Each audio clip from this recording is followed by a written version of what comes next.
Iran আজ এক পরীক্ষার সামনে দাঁড়িয়ে। এই সময় সবচেয়ে বেশি দরকার হিকমা, বুদ্ধিমত্তা, সাবর, ধৈর্য এবং ইনসাফ, ন্যায় বিচার।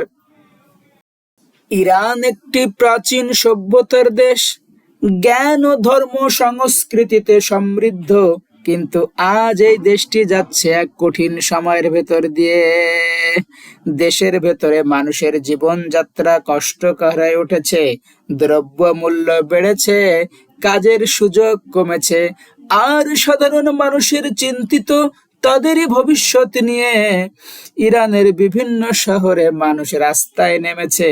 তারা বলছে, আমরা শান্তি চাই, আমরা ন্যায় চাই, আমরা ভালোভাবে বাঁচতে চাই। এগুলা কোনো বিদেশি কথা নয়, এগুলো একজন বাবার কথা, একজন মায়ের কথা, একজন ছাত্রের কথা, একজন শ্রমিকের কথা। মানুষ তাদের সমস্যাগুলো প্রকাশ করতে চাইছে, তারা চাইছে যেন তাদের কথা শোনা হয়।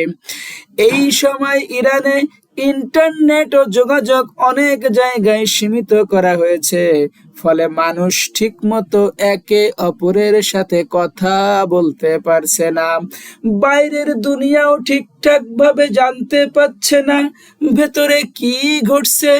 ইসলাম যেমন বলা হয়েছে সত্য গোপন করো না, ঠিক তেমনি তথ্য বন্ধ হলে মানুষের কষ্ট আরো বেড়ে যায়।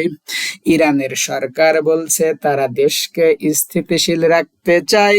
তাদের বক্তব্য, বিদেশি শক্তি যেন দেশের ভেতরের বিষয়ে হস্তক্ষেপ না করে। কিন্তু প্রিয় ভাই ও বোনেরা, আজকে ইরানের বাইরে বসবাসরত অনেক ইরানি মানুষও প্রতিবাদ করছে। অনেক দেশ বলছে ইরানের সাধারণ মানুষের অধিকার রক্ষা করা দরকার। বিশ্ব তাকিয়ে আছে ইরান কোন পথে যাবে, সংলাপের পথে না সংঘাতের পথে। প্রিয় ভাই ও বোনেরা, ইরান আজ এক পরীক্ষার সামনে দাঁড়িয়ে। এই সময় সবচেয়ে বেশি দরকার হিকমা, বুদ্ধিমত্তা, সাবর, ধৈর্য এবং ইনসাফ, ন্যায়।